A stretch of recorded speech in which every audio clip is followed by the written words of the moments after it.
So hello everyone and welcome back to Taming the Perilous Skies 100 Days to Launch. It's a weekly interview series where we take you step by step through a debut author's journey from finished manuscript to cross-platform multimedia launch.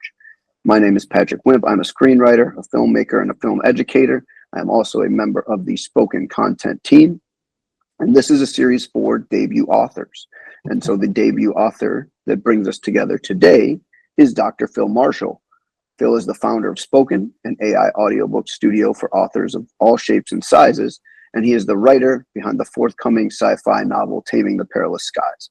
We've been tracking Phil's journey to the launch of his first self-published novel. We started with inspiration, we've talked about genre, market, revisions, the self-publishing industry as a whole, and today we're going to take a look at something that I think all three of us are individually passionate about in several different ways, it sounds like from our little kind of preamble there. And that's working with audio and the evolution of audio in now kind of recent months, years, however you want to slice that one. To share some expertise on that, we are joined by Simon Patrick. Simon's the founder of 10 Times Better Books and Novel Productions. He develops courses and AI audiobook solutions for independent authors and has produced some of 11 Labs' most popular, including its most popular, AIVoices. Thank you for joining us, Simon. And hey, it's Phil. A pleasure to be with you guys. Thank you for inviting me. It's great to be with you. And there's nothing closer to my heart than audio, and there's nobody closer to that than you. So, thank you, Phil. That's quite the commendation. Bless you. Yeah. So this is awesome.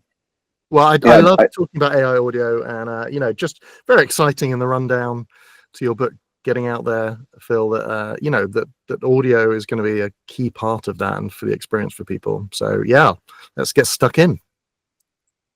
Lovely. I do feel like we are in the right place for this conversation, and really, to kind of lead us off, Simon, the kind of big question I think we'd love to center our conversation around is have you seen AI audio narration changing access to audiobook publishing for particularly indie authors, but authors of all make, I would imagine. I mean, access is such an important factor in this, and my background, so 10 Times Better Books is effectively me being the publisher for my daughter, Abby Hope Patrick. She's not a debut author yet, but when she was 17, she asked if she could quit college. She wanted to be an author. We supported her in that, and I said, I'll be your publisher if you get on with writing some books. So we just published her 7th book this week, and yeah, she's 22. So that's been wonderful. That's been a journey for us both. But the real stumbling block, I could learn the tools for the editing, for the typesetting, but the stumbling block was audio, and we as a family are huge audio consumers, absolutely love it, and just the reality of how much it costs to get her books, which she's starting out to get them into audiobook. If they would never cover the cost of thousands, it would have been involved. We were even looking at doing it ourselves, but it was just at a time when AI audio started to become a thing. I was one of 11 Labs' very first users. I've been a beta tester for them and an input into how particularly their studio product offers, and I've produced many audiobooks off the back of that. Firstly for Abby, back in the days when you had to splice together little 5,000 character groups and try and make something. I must have made one of their first audiobooks, and now producing quite regularly for her and for others.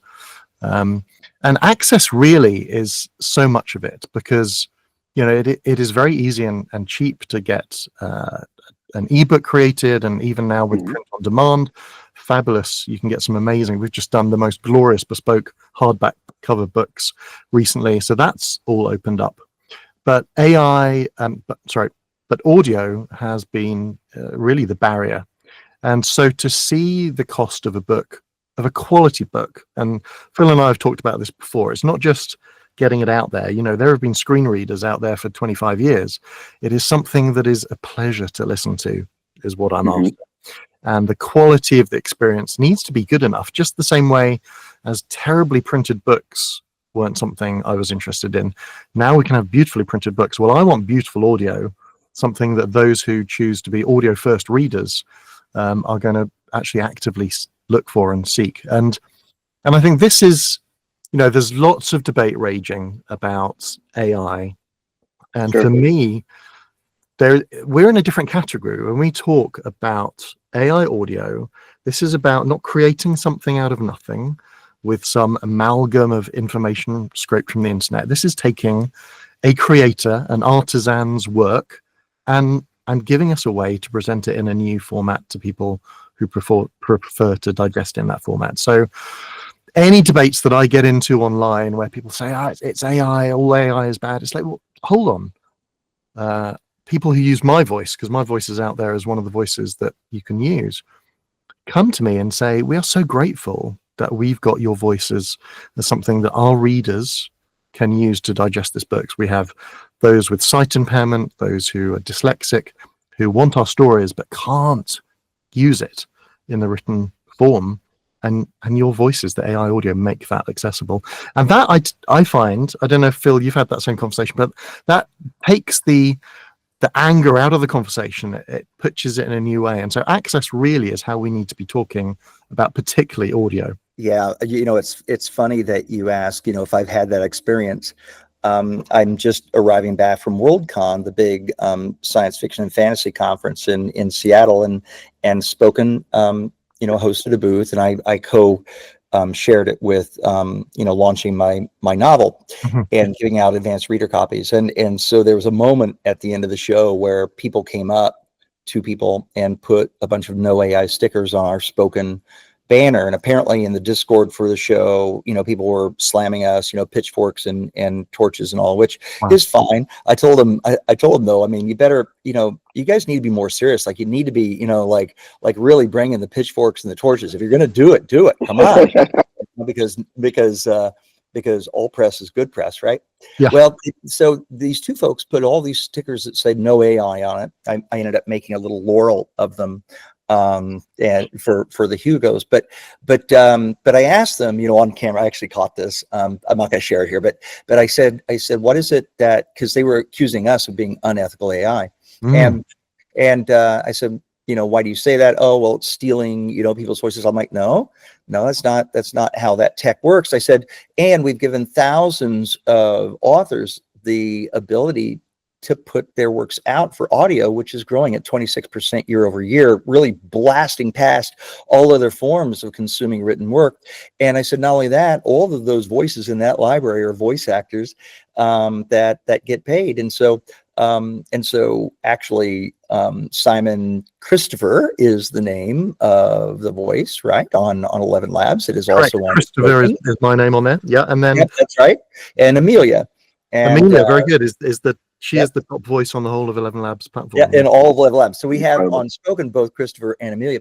And so they, the protesters, and by the way, there are about 20 people like filming, right? Because they were all like buying into the fact that, yeah, finally standing up to the big wealthy corporation. I'm like, I paid for that banner out of my checking account. What notion do you have, that this company is some sort of megalopolis, Absolutely. and so anyway, I had to help them along, and it ended up we had a fine conversation, and it was in good spirit, but yeah, you asked if I deal with that, and in fact, very recently I did. Amazing. Well, I think for me, AI audio is more like translation, and like who's really protesting about, oh my goodness, we shouldn't be translating our books into Spanish or Arabic or whatever, right? There isn't any of that, and that's where AI audio sits, right? Which is that this is not generative AI; it's performative AI. It is taking something that a human has created and it is putting into another format. And also, when you add to that what you've just talked about, which is this is mostly using individual voice actors such as Abby, my daughter, and myself, who are getting compensated for that, that makes it even more ethical. Like it's not at a different end of the scale. It's a different category to image and large language models, which I understand the problems with it, and in many ways I sympathize. But yeah, when I'm in a conversation with people, it's like, what do you suggest the partially sighted readers of my daughter's books do? They just don't get to access the rest of her stories. And that's just like, oh, hold on, right, that's really interesting. So yeah, I think we need to do more about communicating this. And I understand that we have got besmirched, we've got, labeled with the AI is bad thing, but there's a lot of education that we can get out there. And it sounds like you were doing it at Worldcon, so good job. Yeah, I was trying to, help uphold the, but I'll say this, compared to a year ago, compared to 2 years ago, the tide's already shifted. And so we were supported by and large, except for that one moment. Nice. Another thing, though, and I would like to ask you about this. So with Taming the Perilous Skies, I'm doing multi-voice, so different voice for over 100 speaking characters, and we automate, all of the padding and the emotional cues and all of that to maintain the narrative cohesion, and that was a real inspiration for me to create Spoken in the first place, and yet when it comes to single narrator, well, easy to do and high quality using AI narrators. I was speaking with a titan of the voice actor industry at Worldcon, and that's Stefan Rudnicki out of LA. He and Gabrielle, they were there the prior year, and they truly, they produced Will Wheaton narrating Ready Player One, one of my favorites, right? And so I was talking with him. Of course, I always get a bit of the stink eye. I get the stink eye. But I talked to him at the end of the show, and I said, for my novel, because single narrator is more accessible to me financially than would be multi, which is completely off the table. The multi voice would be about $15,000, but single narrator might be more on the order. If you go with a firm like that, it might be on the order of $4,000 or $5,000, which would be okay. If the Audible sales, because it would have to be on Audible, because Audible won't accept otherwise right now. Now Spotify, as does, right? And the others do, but Audible does not. So I said to him something that was a bit of a surprise, and that is I still hold the voice actor delivery as a single narrator the gold standard. It doesn't mean that that's accessible to a lot of people. But it still, in my mind, is the gold standard. And so I asked him if I could be in touch with him about their firm doing Taming the Perilous Skies and single narrator. And he said, well, I thought that's what you did. I said, well, we specialize in multi-voice, right? Because that's hard to argue against, because that is just off the table for indie. Yeah, indie. 15, I would say 15,000 is low. Like I was doing maths, and I think 19, 20. You got to factor in direction, the amount of work, the redubbing that's required. It's just wild. So I'm looking at $20,000 as a starting point, right? So I don't know what your thought is about that on where we are in the evolution of audio, on voice actors, single narrator, gold standard. Like how do you see it's been recently changing, and how do you see it changing in the future? Well, I feel like single narrator is really interesting. I think, firstly, if we look at what audiences are expressing, I think you've done some work on this as well, Phil, in terms of who prefers a single or duet. Two narrators is quite common in some genres too, particularly romance, where you'll have a male point of view and a female point of view. But those effectively single narrator setups, we find that about 50% of people really love that and actually actively don't want a multicast product, which is really interesting. And for me, that goes back to our childhoods, right? Which is that how did we first experience stories? It was with a parent or a family member sitting us down, reading it. Maybe if we were lucky, they could do some accents to go along with it, right? But that is where our deep-seated experience of enjoying stories and getting lost in them comes from. And I think there is always going to be demand for single narrator or duet at the most because of that. But that does require, another level of performance to be any good.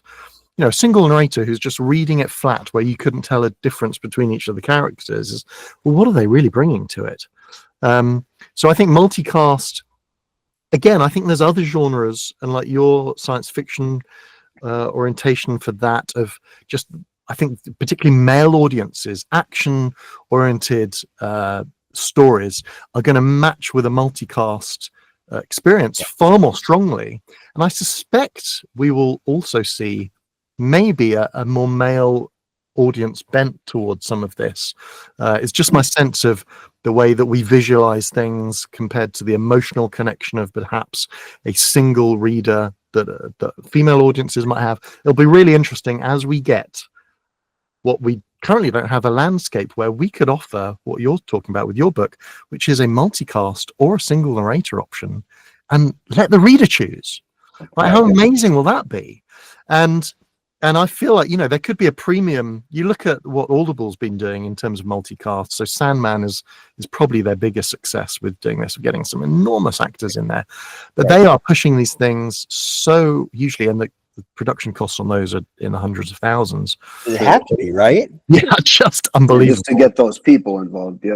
Yeah, absolutely. And you know, those are drawing certain readers in, and yet you've still got the romance authors. So My Voice, I know one of the authors who uses mine creates kind of Jane Austen style books, and so she's looked for a British voice that's just kind of relaxing and mellow and slightly posh, and she has Christopher, My Voice, read all of those, and for her audiences they actually feed back to us saying, we love Christopher, we love the AI voice that you've used for this, and there's become an emotional attachment for them. So yeah, for me, I think we're going to see a wonderful opportunity for the reader to choose what they prefer. Can I pick who reads it?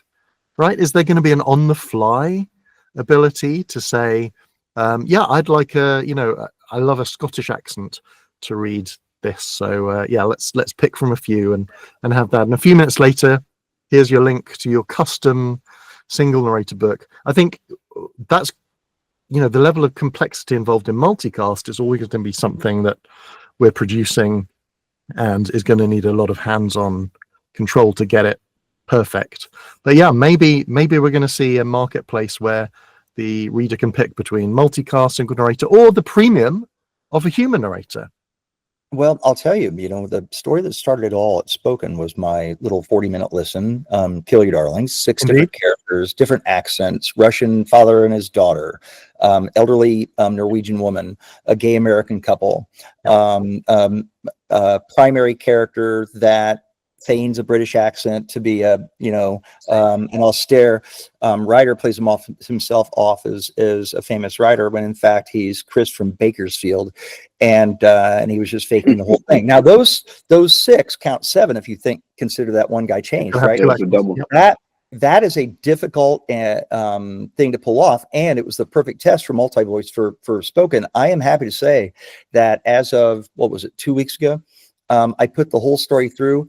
I did not have to change a thing.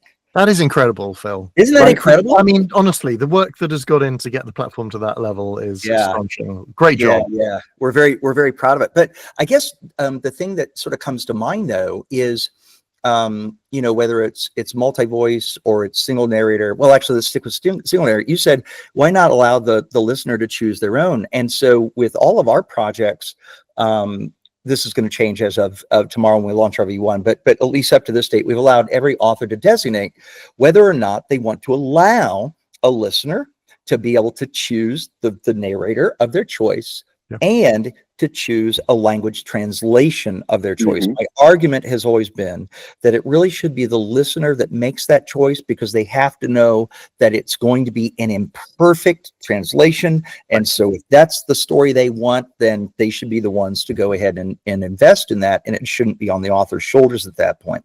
And so I will say that I think it's 75% of authors say yes, allow them. Okay, I'm surprised in some way. They do tend to love the control. I think, you know, maybe when you compare to what the actual control that someone has with Audible, right? The experience, which is most authors have of this thing, goes into the void. You get a tiny amount back, completely unclear quite what you're being paid and how. That maybe they're loving that a little bit more of being able to have some the freedom to give their readers more choice. Well, I think also that was done when we were positioning Spoken as being the revenue Mhm. a revenue generating source. And so if they knew that they were going to be getting more revenue because of more listens, because of more accessibility of that story in other languages, et cetera, then that made more sense. But we're sort of steering just to really focus on the delivery of the audio to be put onto Spotify, to be put onto BookFunnel or Kobo or what have you. Yeah. And so that probably would change now with that mindset. I don't know. But we'll Yeah, see. 75%. I mean, I love that. That's encouraging, I think. It is a little bit scary giving readers the choice. I spent a lot of time. So I produced Joanna Penn's book earlier this year, Death Valley, and we spent a lot of time getting it perfect using her voice.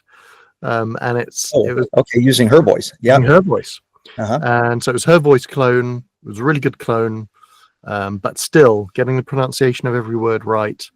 For me, whether I'm a publisher or an author, because Abby works with me on getting her audiobooks right, I feel like I'm becoming the director. Right? Maybe there's something you can connect with, Patrick, of just this sense of, I'm still here steering this technology to give the performance that I'm looking for. And it's really interesting. V3 for 11 Labs is still working its way through alpha, but this idea of some kind of director mode where it's able to, and I know Spoken is doing the same, Phil, of just giving instructions of how this should be delivered. For me, that's very exciting. It's been interesting that Abby's latest book has been a play script that she wrote that's turned into a book, because in some ways it's the opposite, which is suddenly I get to direct the performance of the characters in my book, and I find that very exciting. We're sitting here saying, how do we, is this line's delivery right? No, let's try it again. Let's put some emphasis on it. How can we change it? So yeah, for me, it's actually been a really enjoyable experience with some of her books, going through and saying, how is this character delivering this, and being able to control that to some degree. And I think we're going to get more control in the future. Yeah, you brought up control earlier, Simon, which is, again, to the written word, it's pretty unique. And coming from filmmaking background, where we're losing control all over the place of our writing, working in text and in novels and so on, it's like you have unlimited control, right? And so to bring that over to the audiobook creation, I think it's just a really amazing opportunity for people who may or may not be control oriented, if not control freaks. Like now you've got it, right? Like, absolutely.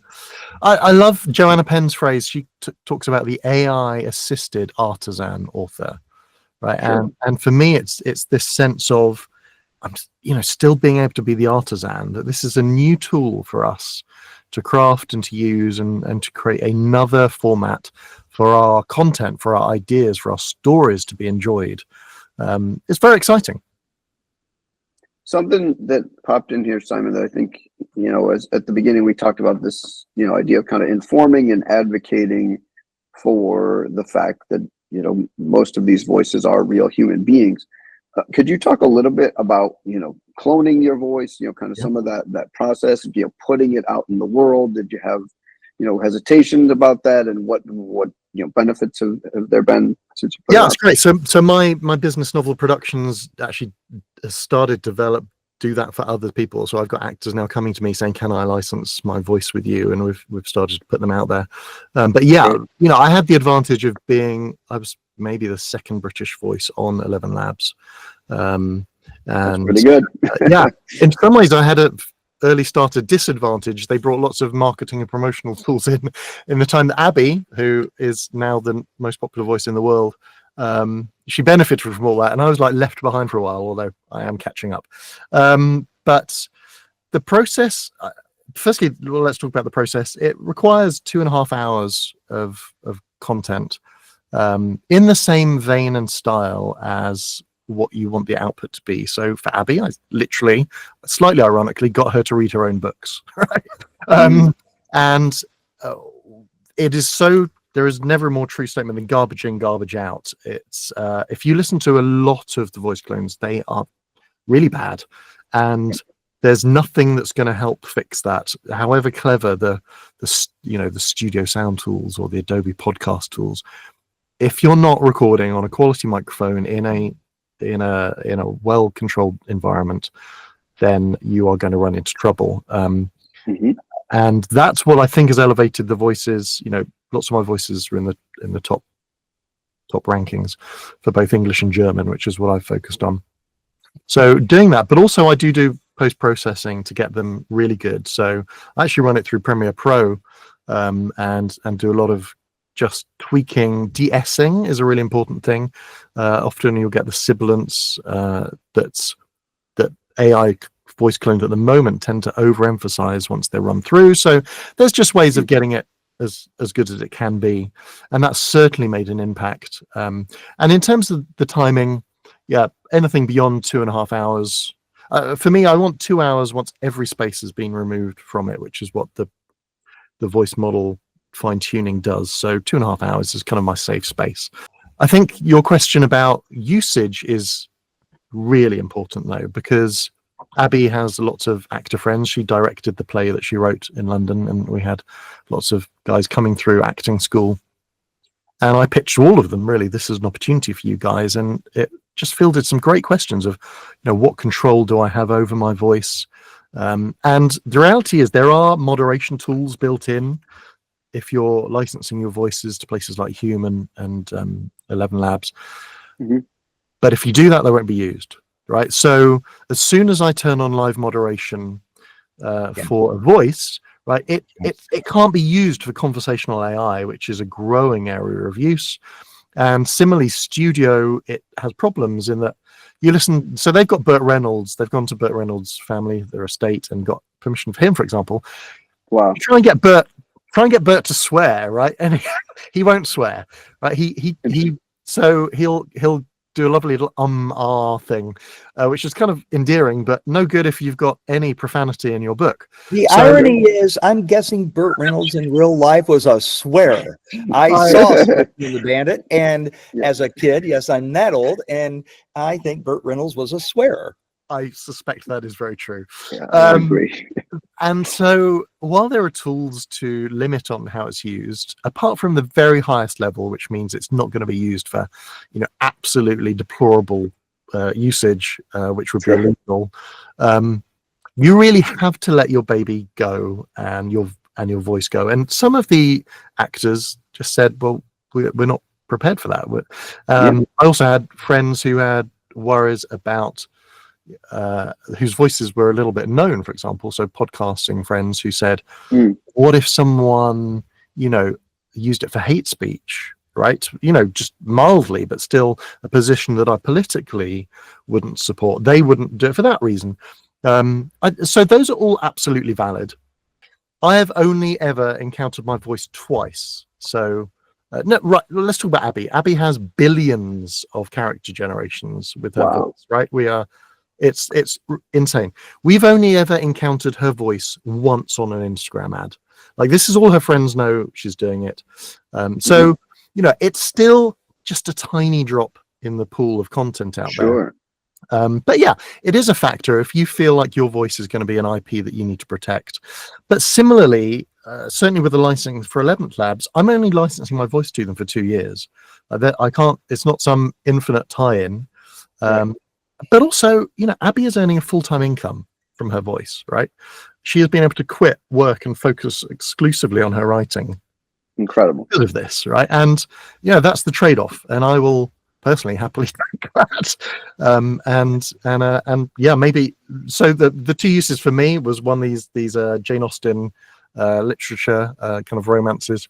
But the other was a Saddam Hussein history documentary on YouTube. It's like, well, that is really random. But whatever, you know, they've paid me to make that just a little amount, but it all adds up. I'm wondering if you might help us kind of look ahead now that the cat's out of the bag, right? And AI narration is here. We're really focused on making sure multi-voice is solid because single is just easier, and so we're skating towards the harder goal. And then people say, oh, well, then audio drama is next. I mean, why not put in the sound effects and the background music and blah, blah, blah, blah, blah. And that actually is different in my mind. And I describe it this way. If you're doing an audiobook, your goal is that your listener is lost in story. They're absorbed by the imaginative aspect of this. And if you keep it to narration, I think that that's what you get. If you start introducing all these other things, I think all of a sudden it becomes something else. And I don't know how to put my finger on it, but that's my feeling. What's your thought on that? Yeah, I agree. I think, the magic of stories is that we're painting the pictures with our minds, assisted by the words, whether they're delivered in text or whether they're in in audio, and other things tend to be intrusive. I think there might be a case for a little bit of music starting to be introduced in these things, and that will give us way more freedom as we get musical options to just come in as there things accompanying scenes. Like, you look at the power, I mean, Patrick, you maybe speak to this a little bit, but the power of the right music behind a scene, right?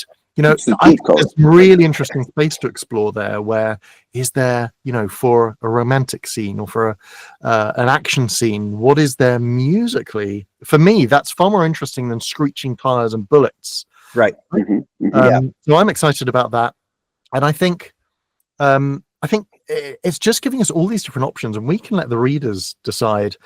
Is there an on-off switch for the music? Right. Sure. In the same way that we can. What I hate, I've had audiobooks that have the most blaring trumpet sounds, like some fantasy audiobooks that have this raucous trumpet at the beginning of every chapter. And I'm trying to go to sleep to this thing, right? Every new chapter it wakes me up, and it's like I'm returning that. That's horrific. Yeah. There's a place for trumpets, like Gabriel emerging from the clouds, right? And or the royal guard announcing His Highness on the throne. But still, it is disruptive, though. So I think all of this is giving consumers more choice of voice, choice of multicast versus single. Are there sound effects? Is there music in there? I think another interesting area that I'm excited, I'm talking about this at Author Nation this year, which is for established voice talent. Is there an opportunity for them to create another stream of income? Of saying, look, my time, there's, the work involved in creating a book is so extensive.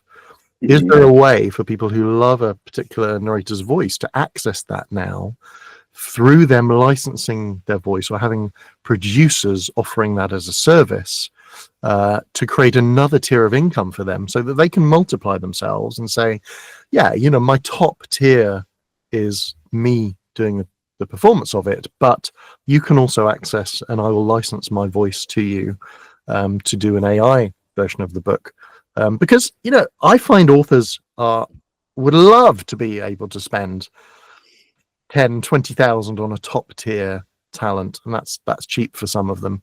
Have them narrate their books, but it's just not accessible for so many.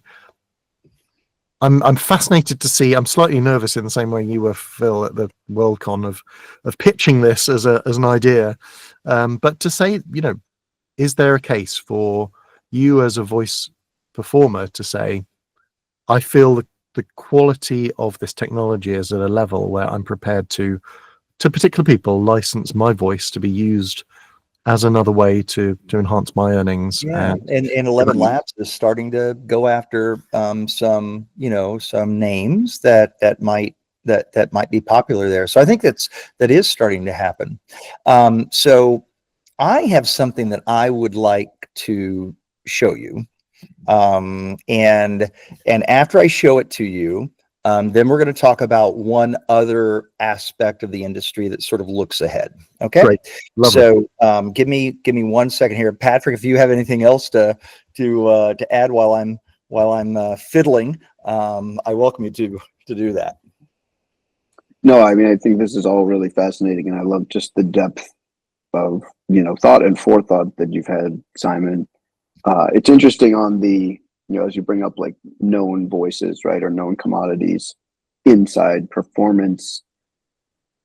I mean, I think that would be appealing for some, right? And as long as you're creating the ability to kind of own your own voice and likeness. I know a couple people have done things like that. Musicians and things like that have kind of already got ahead of it. Yeah, that's right. Yeah, that has happened. All right.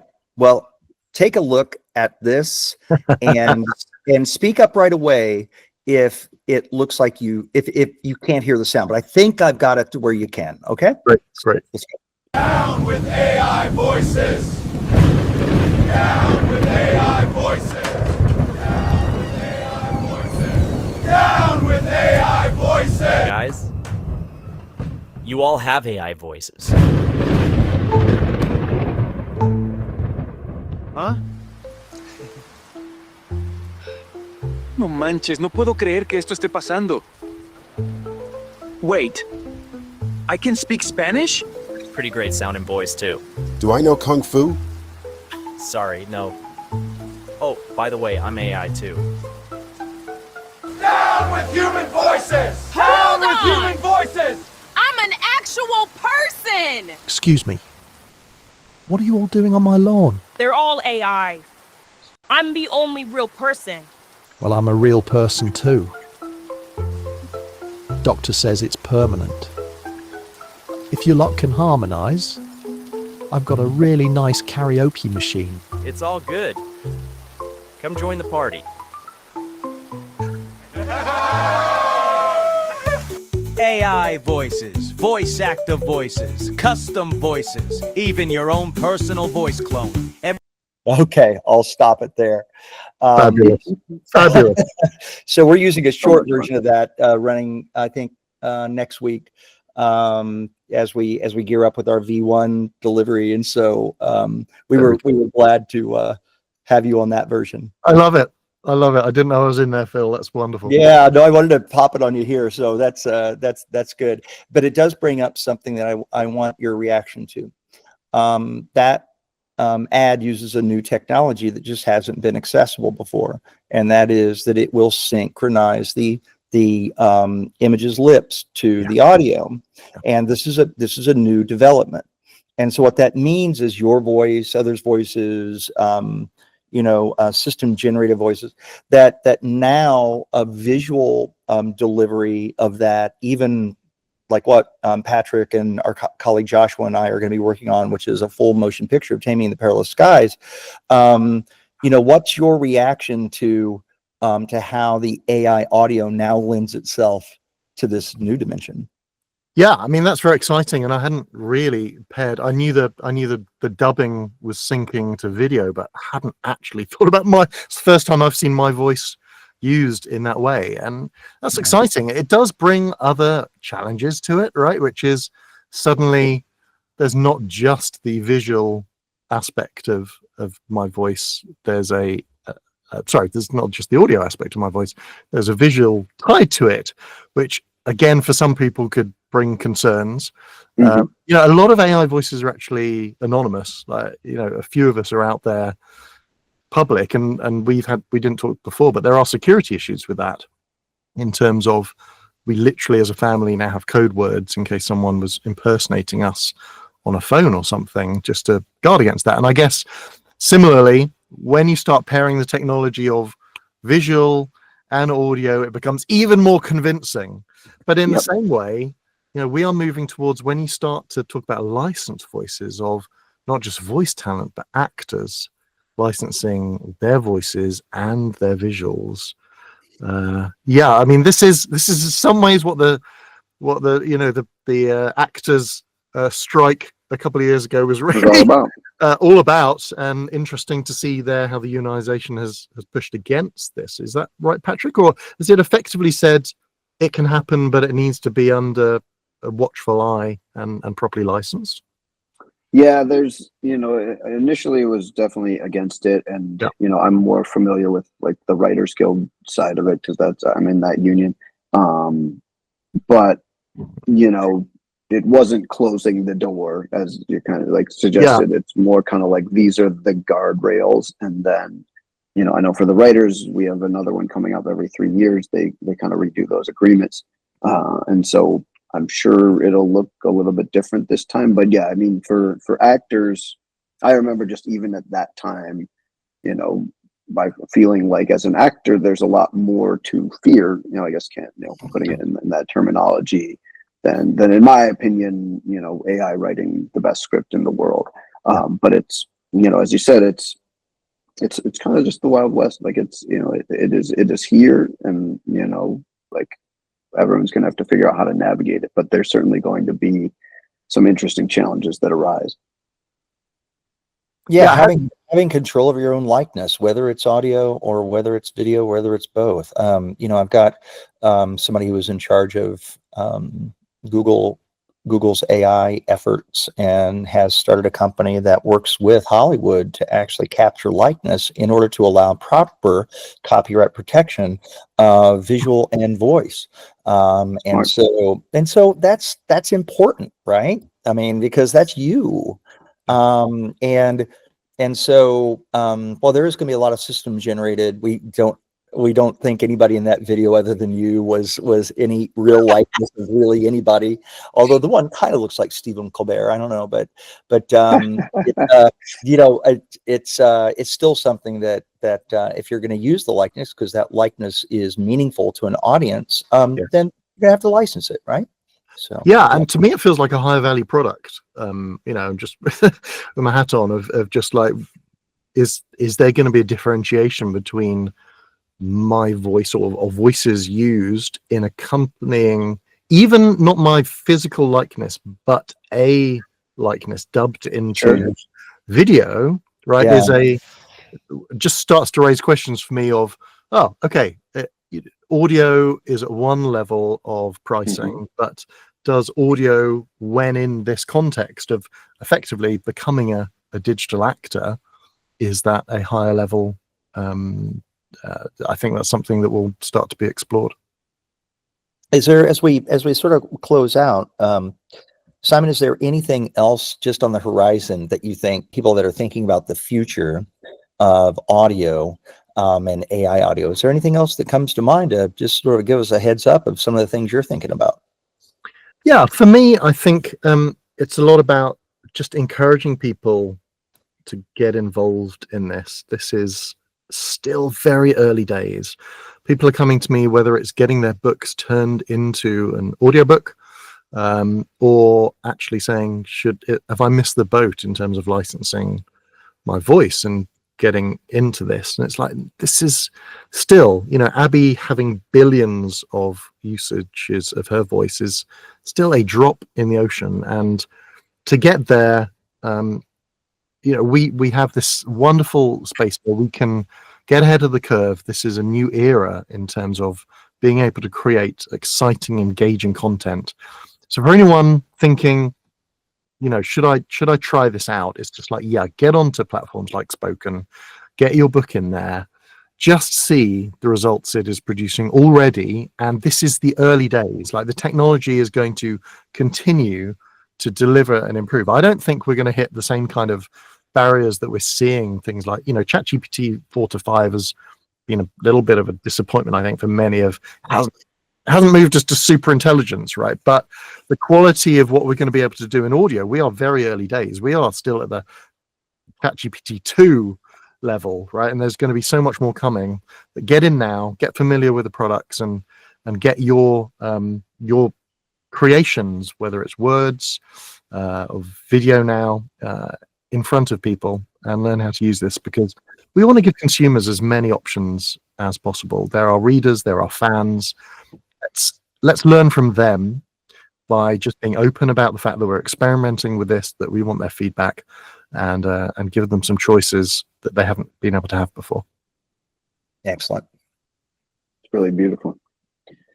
Well, thank you so much for joining us, Simon. Thanks, Phil, for putting it together. And anywhere people can find you, Simon, before we kind of thank you. So off the back of this, I've set up, so 10 Times Better Books is just my little thing that I mainly use for Abby and a few other authors that I focus on. But Novel.Productions, I've ended up being the pioneering in a lot of this. We are looking to create courses on effectively everything to do with AI audio and publishing. So that's looking, whether it's going through Spoken, whether it's using 11 Labs, whether it's going into Amazon's virtual voice systems where it's still closed. It will be there to just show authors particularly how accessible that can be. But you can sign up for our waiting list for when those courses come out, and yeah, get notified of what's going on. So novel.productions, that's the website. Professional audiobooks in a click. Spoken.